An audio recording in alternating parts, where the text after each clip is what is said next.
రాజ్యసభలో ఈ ఏడాది సుమారు 50 మంది సభ్యుల పదవీకాలం ముగియనుంది. అందులో 4 స్థానాలు మన రాష్ట్రానికి దక్కనున్నాయి. ఈ ఏడాది జూన్ నెలాఖరు నాటికి ఏపీకి చెందిన 4 రాజ్యసభ సభ్యులు పదవీ విరమణ చేయనున్నారు. పెద్దల సభకు వెళ్లేందుకు టీడీపీ నుంచి 6-7 మంది గట్టిగా ప్రయత్నం చేస్తున్నారట. అటు జనసేన బీజేపీలో కూడా కాంపిటీషన్ గట్టిగానే ఉంది. మరి రాజ్యసభ సీటు దక్కేది ఎవరికి? పెద్దల సభకు వెళ్లే అదృష్టవంతుల్లో ఒకరి పేరు మాత్రం కన్ఫామ్ అంటున్నారు. ఇంతకీ ఆ ఒకే ఒక్కడు ఎవరు? స్థానాలు ఖాళీ అవుతున్నాయి. ఆంధ్రప్రదేశ్లో త్వరలోనే 4 రాజ్యసభ స్థానాలు ఖాళీ అవుతున్నాయి. అయితే ఈసారి అందరి చూపు జనసేన మీదే ఉంది. ఎందుకంటే రాజ్యసభలో ఈసారి జనసేన ప్రాబల్యం చూపించాలనుకుంటుంది. అయితే ప్రధానంగా జనసేన పార్టీ నుంచి రాజ్యసభ సీటు ఆశిస్తున్న ఆ పారిశ్రామికవేత్త ఎవరు అనేది కూడా ఈ వైకే టీవీ అందిస్తున్న స్పెషల్ పొలిటికల్ స్టోరీలో చూద్దాం. జూన్ నెలలో ఏపీ నుంచి 4 రాజ్యసభ సభ్యులు పదవీ విరమణ చేయనున్నారు. ఈ ఖాళీలను భర్తీ చేసేందుకు కేంద్ర ఎన్నికల సంఘం ఏప్రిల్లోనే షెడ్యూల్ విడుదల చేసే అవకాశం ఉండడం వల్ల కూటమిలో ముందస్తు కసరత్తు ప్రారంభమైంది. అయితే అసెంబ్లీలో వైసీపీ బలం కేవలం 11 మందికే పరిమితం కావడంతో ఈసారి పోలింగ్కు వెళ్లే సాహసం కూడా చేయకపోవచ్చు. ఫలితంగా ఆ 4 సీట్లు కూటమి ఖాతాలోకి వెళ్లడం ఖాయంగా కనిపిస్తోంది.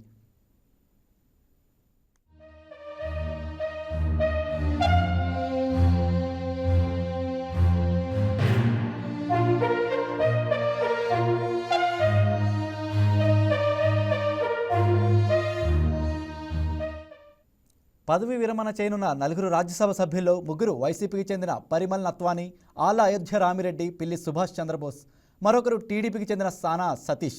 నిజానికి సతీష్కు పదవీ యోగం దక్కింది గతేడాదిలోనే, కానీ అంతలోనే ఆయన గడువు జూన్ నెలలో ముగియనుంది. దీంతో మరోసారి సతీష్ను రాజ్యసభకు ఎంపిక చేస్తారనే మాట బాగా వినిపిస్తోంది. సతీష్కు అన్ని పార్టీల నేతలతోనూ సన్నిహిత సంబంధాలు బాగానే ఉన్నాయి. కాబట్టి సతీష్కు మరోసారి అవకాశం తప్పదనే మాట గట్టిగానే వినిపిస్తోంది.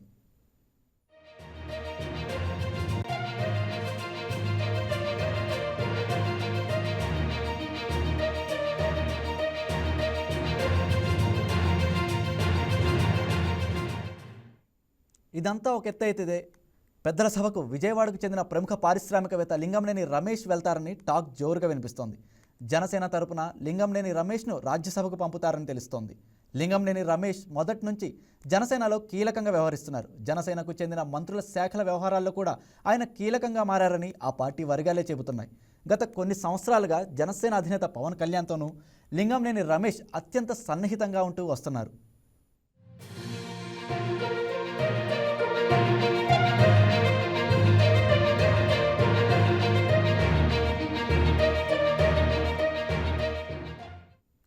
తెలుగుదేశం పార్టీ అధినేత చంద్రబాబుకు కూడా లింగంనేని మధ్య సన్నిహిత సంబంధాలు బాగానే ఉన్నాయి. దాదాపు 12 ఏళ్లుగా ఉండవల్లిలోని లింగంనేని గెస్ట్ హౌస్లోనే చంద్రబాబు నివసిస్తున్నారు. అలాగే లింగంనేని ఆధ్వర్యంలోని దశావతార శ్రీ వెంకటేశ్వర స్వామి దేవస్థానం ప్రారంభోత్సవానికి పవన్ కళ్యాణ్ ప్రత్యేకంగా హాజరయ్యారు. మెగాస్టార్ చిరంజీవి ఫ్యామిలీతోనూ కూడా లింగంనేని రమేష్కు సత్సంబంధాలు ఉన్నాయి. ఎన్నికల సమయంలో చంద్రబాబుకు లింగంనేని వెన్నుదన్నుగా నిలిచారు.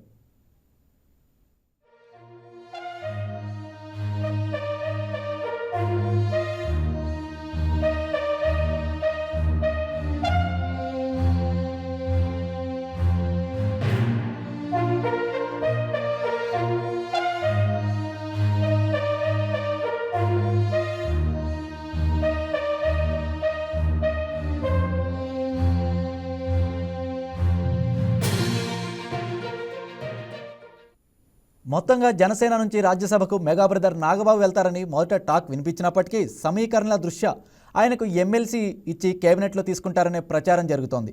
కనుక పవన్కు అత్యంత సన్నిహితుడైన లింగంనేని చంద్రబాబుకు కూడా ఆత్మీయుడే కావడంతో రాజ్యసభకు ఆయన పేరు ఖరారు చేస్తారనే ప్రచారం జరుగుతోంది.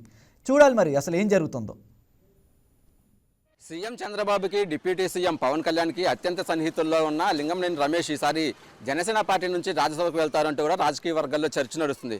అయితే రాబోయే రాజ్యసభ ఖాళీలకు సంబంధించి అటు సీఎం చంద్రబాబు కావచ్చు, డిప్యూటీ సీఎం పవన్ కళ్యాణ్ ఎలాంటి నిర్ణయాలు తీసుకుంటారు అనేది కూడా వేచి చూడాలి. ఇది వైకే టీవీ అందిస్తున్న పొలిటికల్ స్టోరీ.